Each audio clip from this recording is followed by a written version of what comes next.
तो हम इसमें डाइजेस्टिव सिस्टम के बारे में पढ़ने वाले हैं, ठीक है, कि डाइजेस्टिव सिस्टम के बारे में जितना भी है हम वो सारी चीज़ें कवर करने वाले हैं। तो पहला है कि डाइजेस्टिव सिस्टम क्या होता है, ठीक है। मेन चीज़ें किसी भी टॉपिक को पढ़ने के लिए आपको पता होना चाहिए कि वो चीज़ क्या है।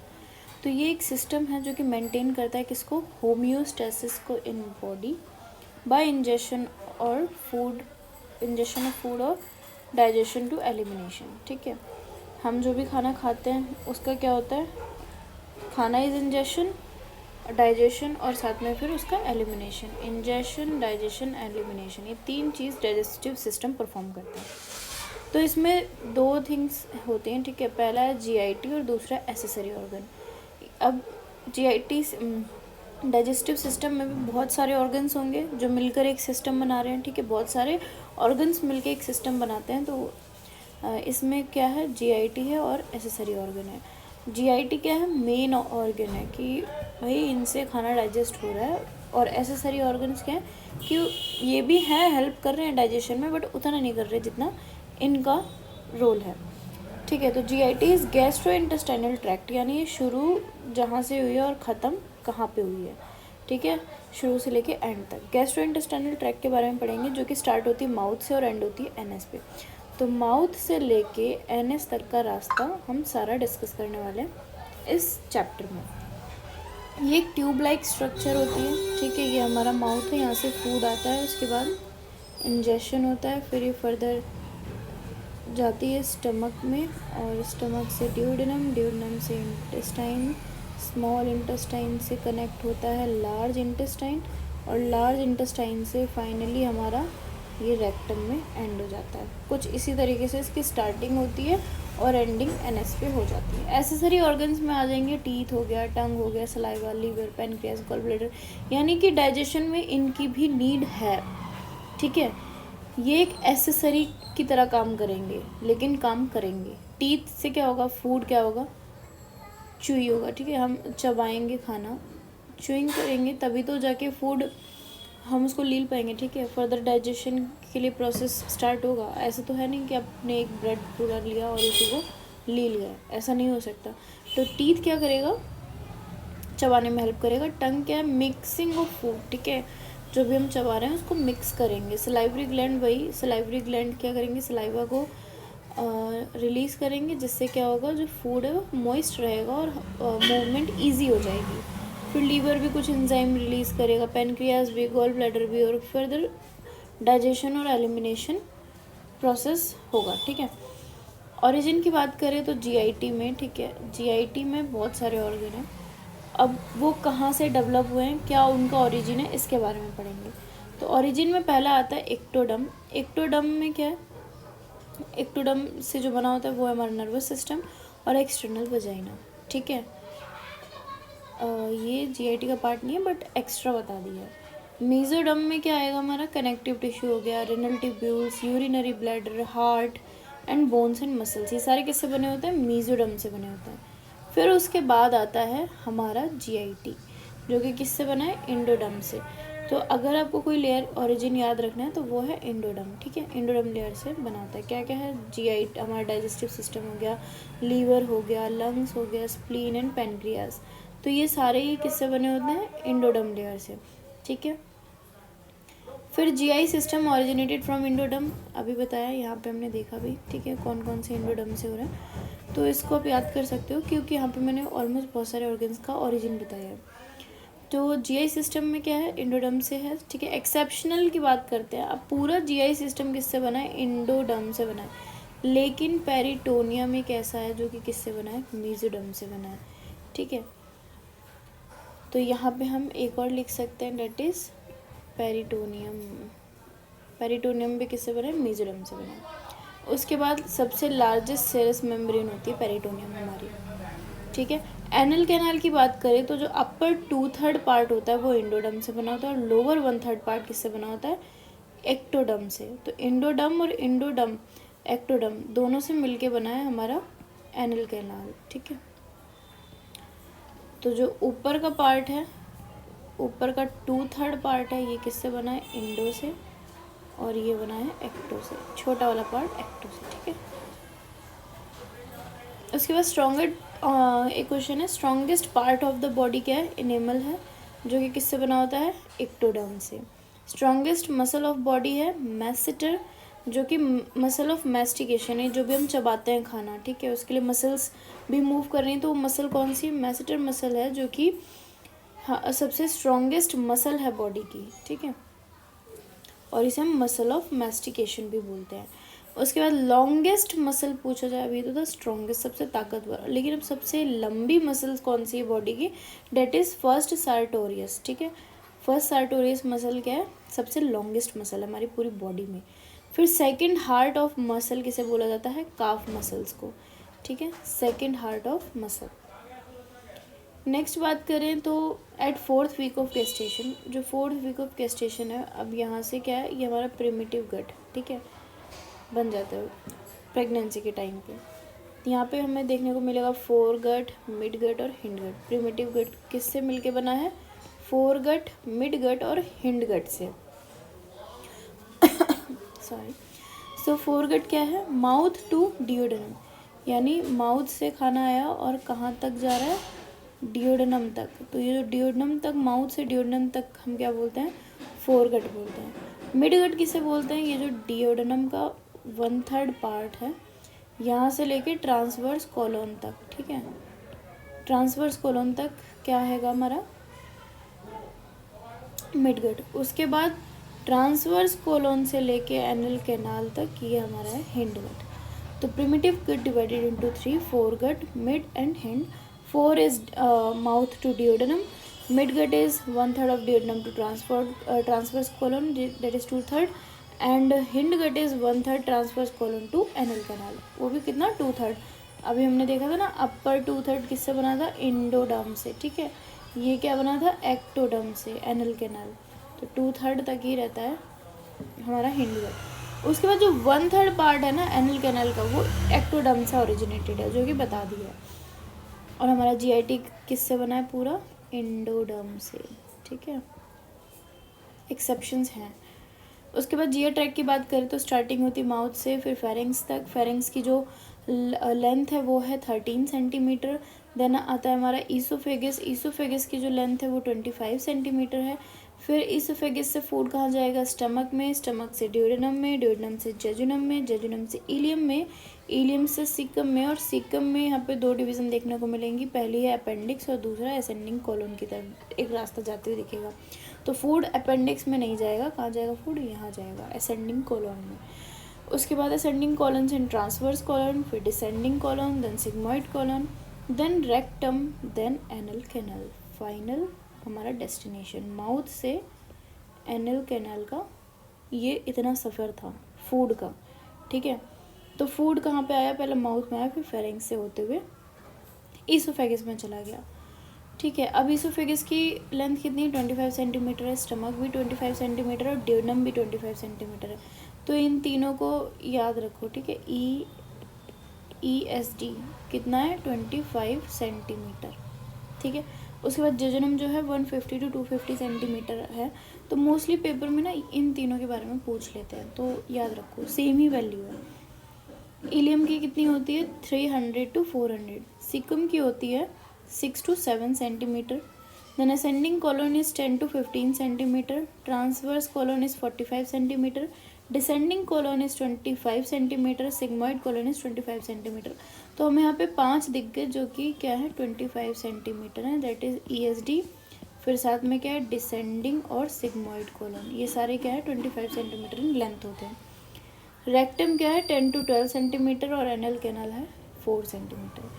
तो ये याद रख लो, ठीक है। ये याद करने की निमोनिक्स है, that is organs with 25 centimetre length, यानी जिनकी 25 सेंटीमीटर लेंथ है वो उन ऑर्गन्स की बात करेंगे। क्या है निमोनिक्स? ड्यूड्स, ठीक है, ड्यूड्स ऐसे याद रखो। ड्यूड्स कितने हैं? 25 सेंटीमीटर के, ठीक है। ड्यूडेनम हो गया, यूरेटर हो गया, डिसेंडिंग कॉलोन, ईसोफेगस, स्टमक और सिग्मॉइड कॉलोन। ऐसे 2 है, दैट इज़ स्टमक और सिग्मॉइड कॉलोन। जो हमारा यूरेटर होता है ना, यूरेटर भी 25 सेंटीमीटर का ही होता है, तो इसलिए मैंने यहाँ पे इंक्लूड कर दिया है। Although it is not a part of GIT, but 25 centimetre जो लेंथ में है हमारी बॉडी में, उनका जस्ट यहाँ पे कर दिया ताकि याद रखो, पेपर में कुछ भी पूछ सकता है वो। उसके बाद बात करें ट्रांसवर्स कॉलन की, phototherapy unit, umbilical cord, enema, high bowel wash और स्पाइनल कॉर्ड और न्यूबॉर्न लेंथ और हाइट ऑफ आईवी स्टैंड, ये सारे ही 45 सेंटीमीटर के होते हैं।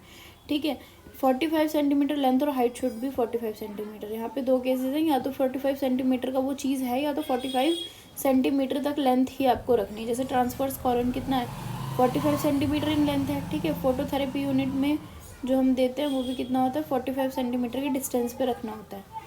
अम्बिलाइकल cord 45 centimetre, enema can high bowel wash जो आप टांगते हो आईवी स्टैंड पे, कितना होता है, 45 सेंटीमीटर होता है। ठीक है, तो ये तो था याद रखने के लिए कि किन किन में 45 सेंटीमीटर लेंथ या फिर हाइट हमें मेंटेन करनी होती है। उसके बाद आता है हमारा टोटल जीआई लेंथ की। अब हमने ये तो बात कर ली है कि ये इतना सेंटीमीटर, ये इतना सेंटीमीटर है, लेकिन पूरा ऑल ओवर जीआईटी की लेंथ क्या है, तो वो है 6 to 7 मीटर। ठीक है, 6 to 7 मीटर है। लेकिन अगर हम कैडवर की बात करते हैं तो कैडवर में क्या होता है, जो जीआई की लेंथ है वो इंक्रीज हो जाती है, डेट इज़ 7 to 9 मीटर। ऐसा इसलिए होता है क्योंकि जो लाइजोजोम है वो इंक्रीज हो जाते हैं। ठीक है, लाइजोजोम इंक्रीज होंगे तो क्या करेंगे, डिस्ट्रॉय करेंगे सेल आफ्टर डेथ। ठीक है, इसलिए तो जो जीआई की लेंथ है हमें वो ज़्यादा देखने को मिलती है एक कैडेवर में। फिर उसके बाद बात करते हैं डाइजेस्टिव प्रोसेसेस की। डाइजेस्टिव प्रोसेस की बात करें तो सबसे पहला आता है इंजेशन। इंजेशन का मतलब क्या है, टेकिंग फूड इन माउथ, आपने खाना खाया, दैट इज़ इंजेशन। ठीक है, फूड कहाँ रखा आपने, माउथ में। देन उसके बाद आता है डिग्लूटिनेशन, यानी कि फर्दर आपने उसको चबाया, खाया और उसको माउथ से कहाँ पे भेज दिया, फेरिंग्स में। तो फेरिंग्स से कहाँ जाएगा, ईसोफेगस में। Forward movement of food from pharynx to oesophagus, जो फेरिंग्स है वहाँ से कहाँ जा रहा है, ईसोफेगस में, उसे बोलते हैं डिग्लूटिनेशन। ठीक है, यहाँ पे जो नर्व सप्लाई होती है कौन सी होती है, क्रेनियल नर्व 9 होती है, तो CN9 की सप्लाई होती है यहाँ पे फेरिंग्स टू ईसोफेगस में। उसके बाद गैग रिफ्लेक्स काम करता है, जो CN9 है वो बेसिकली रिस्पॉन्सिबल होता है किसके लिए, गैग रिफ्लेक्स के लिए। अब क्योंकि यहाँ पे 9th प्रेजेंट है इसलिए गैग रिफ्लेक्स देखने को मिलता है। देन डाइजेस्टिव प्रोसेस के 6 स्टेप होते हैं, ingestion, deglutition, propulsion, digestion, absorption and elimination. अभी हम 1 by 1 इनकी बात करेंगे। इंजेशन हमें पता चल गया, what is taking food from mouth, जो आप माउथ से खाना ले रहे हो, डेट इज़ इंजेशन। ठीक है, उसके बाद कुछ इंपॉर्टेंट पॉइंट की बात करते हैं, दैट इज़ एपेटाइट। ठीक है, एपेटाइट बेसिकली आपको भूख क्यों लगती है, 2 कारण होते हैं भूख लगने के लिए, 2 हार्मोन्स रिस्पॉन्सिबल होते हैं, डेट इज़ घरेलिन एंड इंडोर्फिन। तो इंडोर्फिन जो होता है बेसिकली एक्सरसाइज के टाइम पे रिलीज होता है, तो आफ्टर एक्सरसाइज आपको क्या लगती है, भूख लगती है। ठीक है, और घरेलिन में क्या है, due to smell of food, जो भी आप फूड की स्मेल करते हो तो ये एक्टिवेट होता है और क्या करता है, आपको भूख लगाता है। ठीक है, तो इन दोनों की वजह से भूख लगती है। सेकेंड इज़ नेक्स्ट हमने इंजेशन और डिग्लूटिनेशन के बारे में पढ़ लिया। Next is propulsion. तो प्रोपल्शन क्या होता है, propulsion is a forward movement of food by peristalsis. जो फॉरवर्ड मूवमेंट ऑफ फूड देखने को मिलेगी किस वजह से, पेरिस्टालिसिस की वजह से, ना कि ग्रेविटी की वजह से। एक क्वेश्चन पेपर में आया था कि जो मूवमेंट ऑफ फूड है, फॉरवर्ड मूवमेंट ऑफ फूड किसकी वजह से देखने को मिलता है, तो एक ऑप्शन ग्रेविटी भी था, तो बहुत से बच्चे ग्रेविटी भी टिक कर रहे थे। ऐसा नहीं है, अभी एक इंसान को उल्टा लटका दो तो क्या उसका जो खाना है वो स्टमक से निकल के माउथ में आ जाएगा, ऐसा नहीं होगा, वो स्टमक से ड्यूडेनम में ही जाएगा, है ना। तो वो किस वजह से जाता है, पेरिस्टालिसिस की वजह से जाता है। जो हमारे स्टमक है वहाँ पे जो लेयर्स हैं, स्मूथ मसल जो प्रेजेंट है, वो ये क्या करवाती हैं, पेरिस्टालिटिक मूवमेंट करवाती हैं। उनकी वजह से क्या होता है, जो फूड है वो नीचे जाता है, ना कि ऊपर आता है। ठीक है, इस तरीके से कंटिन्यू मूवमेंट चलती ही रहती है। उसके बाद आता है डाइजेशन। डाइजेशन तो प्रोपल्शन का मतलब पता चल गया कि फॉरवर्ड मूवमेंट जो देखने को मिलती है बाय द पेरिस्टालिसिस मूवमेंट, उसको बोलते हैं propulsion. Next is digestion. Digestion में क्या है, जो लार्ज फूड हम ले रहे हैं उसको स्मॉल पार्ट में तोड़ते हैं। ठीक है, और कॉम्प्लेक्स टू सिंपल फॉर्म भी कह सकते हैं, वो हमारा डाइजेशन होता है। डाइजेशन किस वजह से होता है, मेटाबॉलिज्म की वजह से। ठीक है, मेटाबॉलिज्म में क्या है कि मेटाबॉलिज्म भी 2 टाइप के हैं, first is catabolism, second is anabolism. Catabolism और एनाबॉलिज्म, ठीक है। तो इसमें क्या होता है, मेटाबॉलिज्म का मतलब क्या है, ब्रेक डाउन और टूट कर जुड़ना, ठीक है। मेटाबॉलिज्म का मतलब होता है ब्रेक डाउन या फिर टूट कर जुड़ना, उसे बोलते हैं मेटाबॉलिज्म, ठीक है। और ये किस पे होता है, एट सेलुलर लेवल हमें देखने को मिलता है, डेट इज़ मेटाबॉलिज्म। उसके बाद यहाँ पे देखते हैं, जैसे कि फॉर एग्जांपल ये है कि ग्लूकोज से क्या बना, CO2 प्लस वाटर, ठीक है। और साथ में क्या रिलीज़ हुई, ATP। तो ATP जो रिलीज़ हो रही है डेट इज़ एनाबॉलिज्म। और ग्लूकोज से क्या बन रहा है, CO2 और वाटर जो बन रहा है डेट इज़ कैटाबॉलिज्म। टूट यानी इससे कुछ टूट के नया ही बन गया है ना, पर इसी से बना है, ग्लूकोज से ही बना है, डेट इज़ कैटाबॉलिज्म। और इससे क्या रिलीज़ हुआ है, जो बाई प्रोडक्ट था डेट इज़ ATP, वो क्या है हमारा, एनाबॉलिज्म। जैसे कि एक और एग्जांपल हो गया, अमीनो एसिड से क्या बनते हैं, प्रोटीन बनते हैं। फिर डाइजेशन भी 2 टाइप के होते हैं, डाइजेशन 2 टाइप के होते हैं, पहला है मैकेनिकल, दूसरा है केमिकल। मैकेनिकल का मतलब से पता चल रहा है कि food particles break down through mastication, यानी कि जो भी फूड का ब्रेक डाउन हुआ है किसकी वजह से हुआ है, मैस्टिकेशन प्रोसेस की वजह से हुआ है, चबाने की वजह से हुआ है, वो है हमारा mechanical process. Second is chemical. अब केमिकल में क्या है कि आपने फूड को चबाया, टीथ ने केमिकल तो रिलीज़ किया नहीं था, है ना। तो ऐसा तो है नहीं कि उसने डाइजेशन के लिए हेल्प किया और टीथ ही केमिकल है, फूड डाइजेस्ट हो गया उससे, टीथ से, ऐसा नहीं है। तो वो क्या, उसने क्या किया था, हेल्प बस मैकेनिकल प्रोसेस में हेल्प किया था। केमिकल में क्या होगा, with the help of digestive enzyme. अभी जो डाइजेस्टिव एंजाइम जो फूड को डाइजेस्ट करेंगे वो किसके अंदर आते हैं, केमिकल के अंदर आते हैं। तो 3 टाइप के होते हैं डाइजेस्टिव एंजाइम, ठीक है। पहला है अमाइलोलाइटिक्स, प्रोटियोलाइटिक्स और लाइपोलाइटिक्स। तो अमाइलोलाइटिक्स का मतलब होता है डाइजेशन ऑफ कार्बोहाइड्रेट्स। अब जो भी हम खाना खाते हैं उसमें सबसे ज़्यादा हायर अमाउंट में प्रेजेंट होता है, वो होता है हमारा कार्बोहाइड्रेट। तो कार्बोहाइड्रेट की डाइजेशन के लिए कौन रिस्पॉन्सिबल होता है, अमाइलोलाइटिक्स एंजाइम्स रिस्पॉन्सिबल होते हैं। प्रोटियोलाइटिक्स से ही मतलब पता चल रहा है कि प्रोटियो मतलब प्रोटीन, यानी कि जो प्रोटीन का डाइजेशन कर रहे हैं that is proteolytic enzyme. Protein lytic मतलब डाइजेशन ऑफ प्रोटीन, ठीक है। उसके बाद लाइपोलाइटिक्स, लाइपो से ही पता चल रहा है कि किसकी बात हो रही है, लिपिड्स की बात हो रही है, फैट की बात हो रही है। तो फैट का डाइजेशन कौन करता है, लाइपोलाइटिक्स करते हैं, ठीक है। उसके बाद बात करते हैं अमाइलोलाइटिक्स की, यानी डाइजेशन ऑफ कार्बोहाइड्रेट कैसे क्या हो रहा है। तो पॉलीसैकेराइड्स होता है, ठीक है। पॉलीसैकेराइड्स क्या होगा, सलाइवरी अमाइलेज आएगा पॉलीसैकेराइड को डाइजेस्ट करने के लिए। सलाइवरी अमाइलेज कर लो या फिर टाइलिन कह लो, जो कि कहाँ प्रेजेंट होता है, माउथ में प्रेजेंट होता है। ये पॉलीसैकेराइड्स को डाइजेस्ट करवाने के लिए आएगा और क्या बना देगा, डाइसैकेराइड प्लस पॉलीसैकेराइड, तोड़ के 2 में कन्वर्ट कर देगा, पॉली को डाई और पॉलीसैकेराइड्स, ठीक है। कुछ जो पॉलीसैकेराइड्स हैं जो टूट के डाइसैकेराइड बन जाएंगे और कुछ नहीं टूट पाएंगे तो वो रिमेन सेम रहेंगे, पॉलीसैकेराइड के पॉलीसैकेराइड ही रहेंगे, ठीक है। उसके बाद नो, अब यहाँ पे एक और इम्पॉर्टेंट पॉइंट है कि no digestive enzyme in stomach for CHO digestion, यानी कि कार्बोहाइड्रेट के डाइजेशन के लिए माउथ में तो प्रेजेंट है ये सलाइवरी अमाइलेज और टायरिन, ठीक है, लेकिन स्टमक में कोई भी एंजाइम प्रेजेंट नहीं होता है जो कि क्या करे, कार्बोहाइड्रेट का डाइजेशन करे। फिर अगर ठीक है चलो, माउथ में एक हमें देखने को मिल गया इसका डाइजेशन, दूसरा कहाँ देखने को मिलेगा हमें, इंटेस्टाइन में, ठीक है। इंटेस्टाइन में डाइजेशन देखने को मिलेगा और स्टमक में नहीं मिलेगा। तो इंटेस्टाइन में क्या है, पैनक्रियाटिक अमाइलेज प्रेजेंट होता है जो कि डाइसैकेराइड, जो रिमेनिंग पॉलीसैकेराइड्स थे उनको किस में कन्वर्ट कर देगा, डाइसैकेराइड में, ठीक है। क्योंकि कुछ तो डाइसैकेराइड सलाइवरी अमाइलेज ने कन्वर्ट कर दिए थे, बट पूरा वो प्रॉपर फर्दर उतना स्ट्रॉन्ग नहीं होता है कि जो कर दे, क्योंकि देखो सलाइवरी अमाइलेज जैसे ही स्टमक में एंटर करता है HCl एक्टिवेट हो जाता है।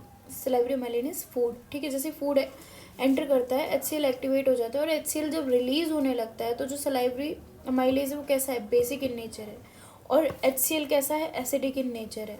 तो ऑफ कोर्स एसिड में बेसिक तो काम करेगा नहीं, तो इसीलिए सलाइवरी अमाइलेज जो है वो उसका जो काम करने की क्षमता है वो कम हो जाती है, रिड्यूस हो जाती है।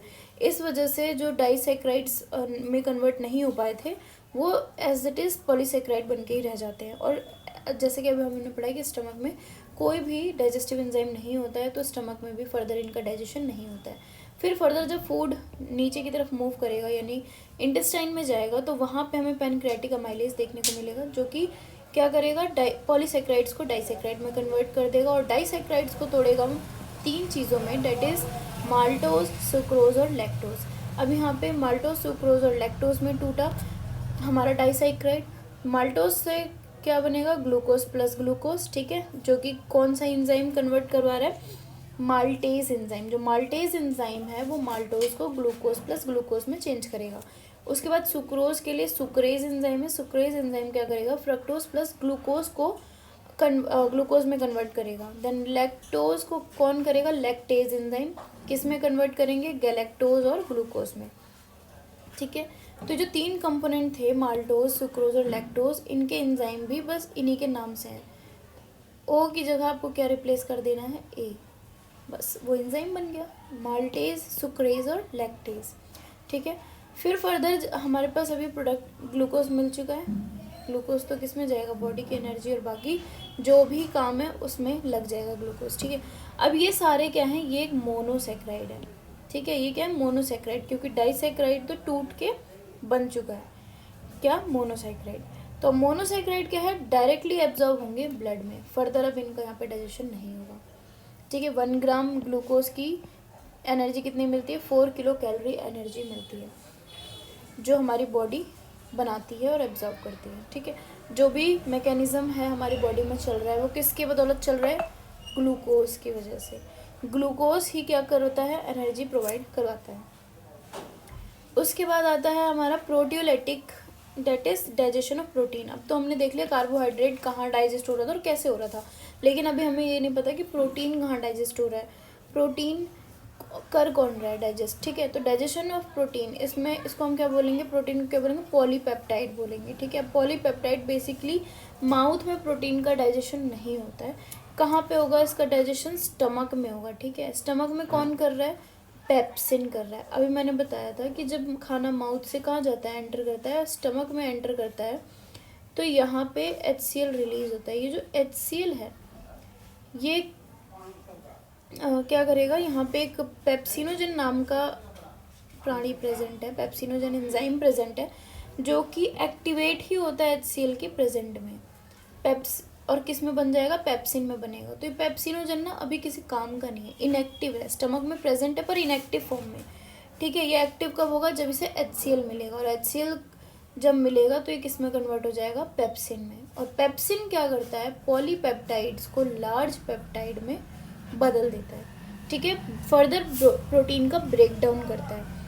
अब लार्ज पेप्टाइड्स जो हैं वो पेप्टाइड्स में भी कन्वर्ट होंगे, तो वो कहाँ होते हैं, स्मॉल इंटेस्टाइन में। स्टमक के बाद स्मॉल इंटेस्टाइन में प्रोटीन का डाइजेशन होता है, जहाँ पे स्टमक में तो हमारा पेप्सिन था और स्मॉल इंटेस्टाइन में कौन आएगा, हमारा ट्रिप्सिन आएगा। अगेन ट्रिप्सिनोजन एक इनएक्टिवेटिव फॉर्म में प्रेजेंट होता है, ट्रिप्सिनोजन, जो कि कन्वर्ट होकर ट्रिप्सिन बनाता है। और साथ में काइमोट्रिप्सिनोजन, यहाँ पे 2 स्मॉल इंटेस्टाइन में ना 2 एंजाइम प्रेजेंट होते हैं, ट्रिप्सिनोजन और कीमोट्रिप्सिनोजन, ठीक है। तो ये जो है दोनों ही इनएक्टिव फॉर्म में, इन दोनों को एक्टिवेट करने के लिए फर्दर एंजाइम्स चाहिए। तो जो एंटेरोकाइनेज है वो किसको एक्टिवेट करता है, ट्रिप्सिनोजन को एक्टिवेट करता है और बनाता है ट्रिप्सिन, ठीक है। अब ये जो ट्रिप्सिन है, ये ट्रिप्सिन किसको एक्टिवेट करेगा, कीमोट्रिप्सिनोजन को, और क्या बना देगा, कीमोट्रिप्सिन बना देगा, ठीक है। एंटेरोकाइनेज आया, उसने क्या किया, ट्रिप्सिनोजन को ट्रिप्सिन में बनाया। देन ये जो ट्रिप्सिन है इसने क्या किया, कीमोट्रिप्सिनोजन को कीमोट्रिप्सिन में कन्वर्ट किया, और यहाँ पे फर्दर जो लार्ज पेप्टाइड्स थे उनका डाइजेशन होता है और बन जाता है पेप्टाइड। फिर उसके बाद जो पेप्टाइड्स हैं वो अमीनो एसिड में ब्रेक डाउन होंगे by the help of peptidase enzyme, ठीक है, जो कि कहाँ प्रेजेंट है, स्मॉल इंटेस्टाइन में। तो बेसिकली स्टमक और स्मॉल इंटेस्टाइन में क्या हो रहा है, हमारा प्रोटीन का डाइजेशन हो रहा है with the help of enzymes, जो कि डाइजेस्टिव एंजाइम्स हैं, ठीक है। उसके बाद लिपिड्स के डाइजेशन की बात करते हैं।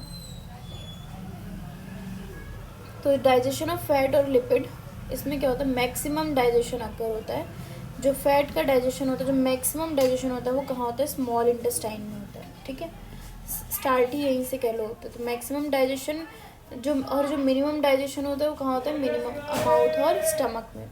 तो माउथ और स्टमक में मिनिमम डाइजेशन देखने को मिल रहा है। तो यहाँ पे जो माउथ है वहाँ पे क्या प्रेजेंट होता है, लिंगुअल लाइपेज, और स्टमक में प्रेजेंट होता है गैस्ट्रिक लाइपेज, जो कि क्या कॉज करते हैं, डाइजेशन ऑफ फैट, ठीक है, लेकिन बहुत कम अमाउंट में। और सबसे ज़्यादा हमारा डाइजेस्ट होगा स्मॉल इंटेस्टाइन में।